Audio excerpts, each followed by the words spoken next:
प्रधानमंत्री नरेंद्र मोदी हरियाणा में विधानसभा चुनाव का शंखनाद करते हुए नजर आएंगे। कुरुक्षेत्र में प्रधानमंत्री नरेंद्र मोदी जनसभा को संबोधित करेंगे। उससे पहले राज्यसभा सांसद कार्तिकेय शर्मा ने जनसभा को संबोधित करते हुए क्या कुछ कहा, आइए आपको सुनवाते हैं।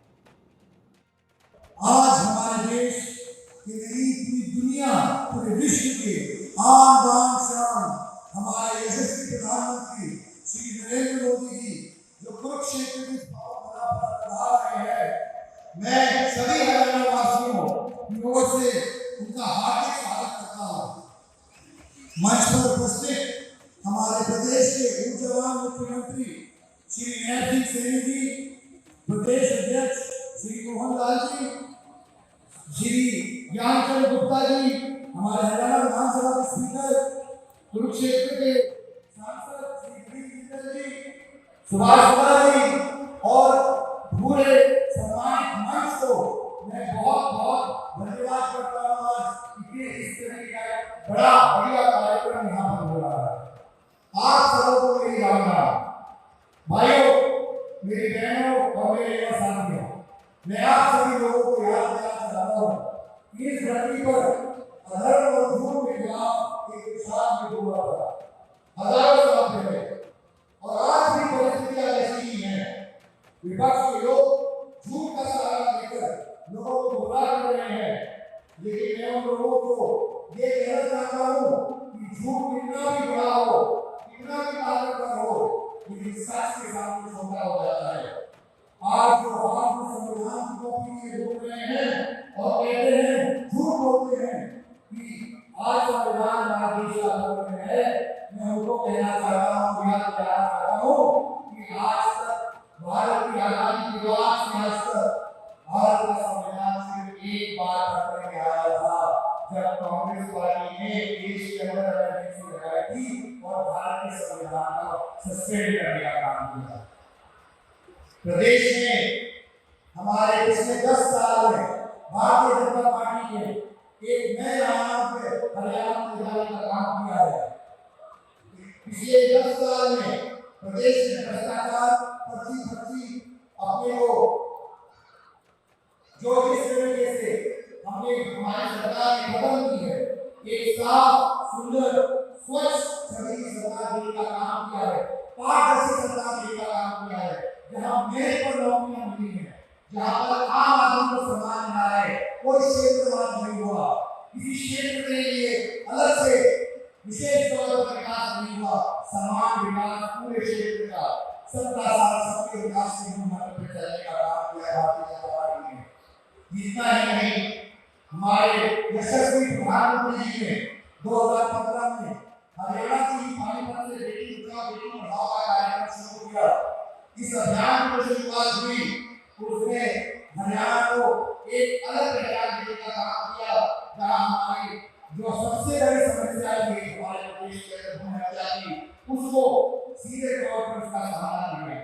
महिलाओं को भागीदारी देने के लिए भारतीय जनता पार्टी सरकार ने, केंद्र सरकार और राज्य सरकार ने बहुत अहम कदम उठाए।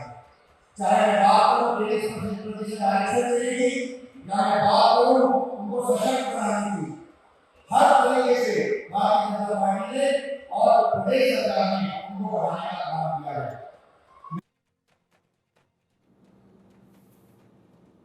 तो प्रधानमंत्री नरेंद्र मोदी भी आपको बताएं जनसभा को संबोधित करेंगे, और ये तस्वीरें जो हैं इस वक्त आपके टेलीविजन स्क्रीन पर हम आप तक पहुंचा रहे हैं, जहां प्रधानमंत्री नरेंद्र मोदी का भव्य स्वागत जो है वो किया गया है। और आपको बता दें कि हरियाणा विधानसभा चुनाव में तमाम पार्टियों ने अपने प्रत्याशियों के ऐलान कर दिए हैं, और अब पूरे दमखम के साथ बीजेपी हो या कांग्रेस, सभी चुनाव के क्षेत्र में चुनाव प्रचार करते हुए नजर आ रहे हैं। और प्रधानमंत्री ने कुरुक्षेत्र के इस मैदान से चुनावी शंखनाद की शुरुआत हरियाणा विधानसभा चुनाव के मद्देनजर करने को रखी है, और ऐसे में तमाम जो स्थानीय नेता हैं, सांसद हैं, वो यहाँ पर एकत्रित हुए हैं, और प्रधानमंत्री नरेंद्र मोदी भी आपको बता दें पहुंचे हुए हैं, और हरियाणा के मुख्यमंत्री नैब सिंह सैनी इस वक्त आपको नजर आ रहे हैं।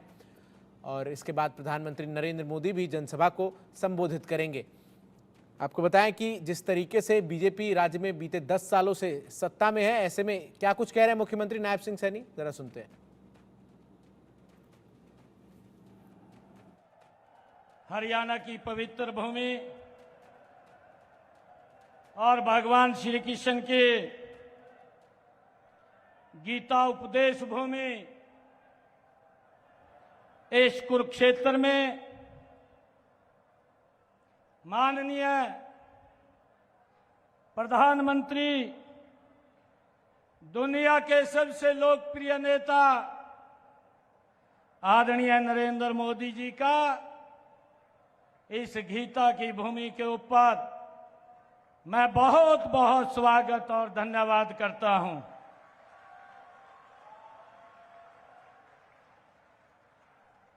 जहां धर्म की लड़ाई स्वयं भगवान श्री कृष्ण ने लड़ी और उसी लड़ाई में पूरी मानवता को गीता के माध्यम से संदेश दिया था और उसी गीता से निकला क्रममेवाधिकारस्ते मां फलेषु कदाचन।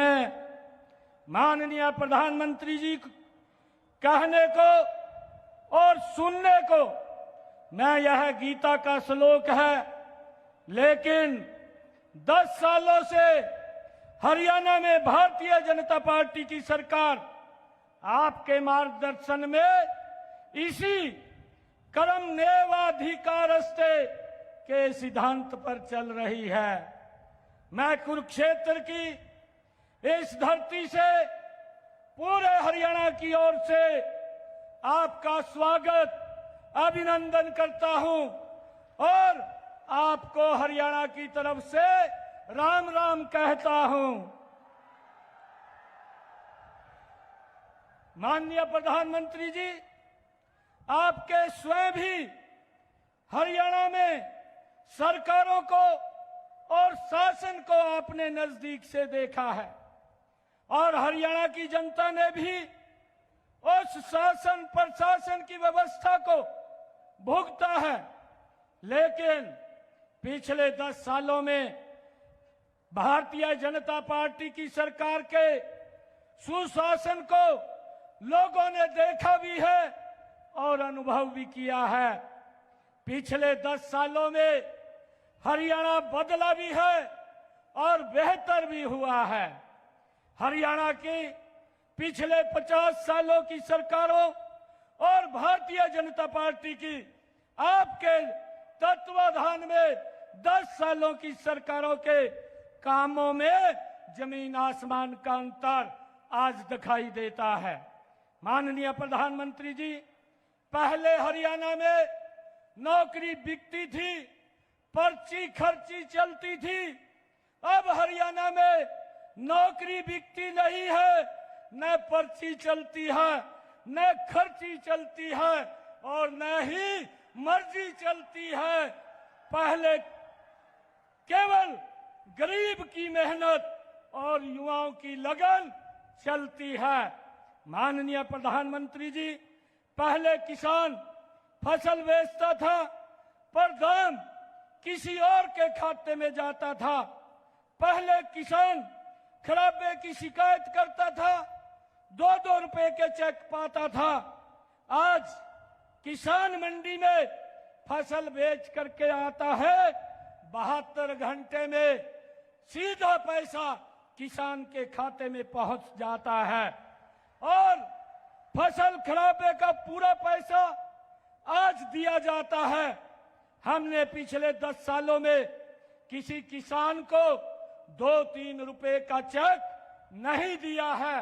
माननीय प्रधानमंत्री जी, पहले हरियाणा के हमारे बुजुर्ग 500 रुपए पेंशन पाते थे, उससे भी कुछ और उसमें से कुछ मिलती और कुछ दलाल ले जाते थे।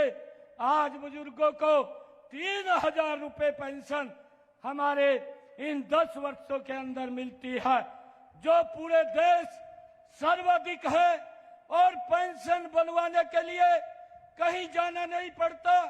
60 साल का होने पर पेंशन सीधे खाते के अंदर जाती है। माननीय प्रधानमंत्री जी, ट्रांसफार्म को लिए भी पहले चंडीगढ़ के चक्कर लगाने पड़ते थे।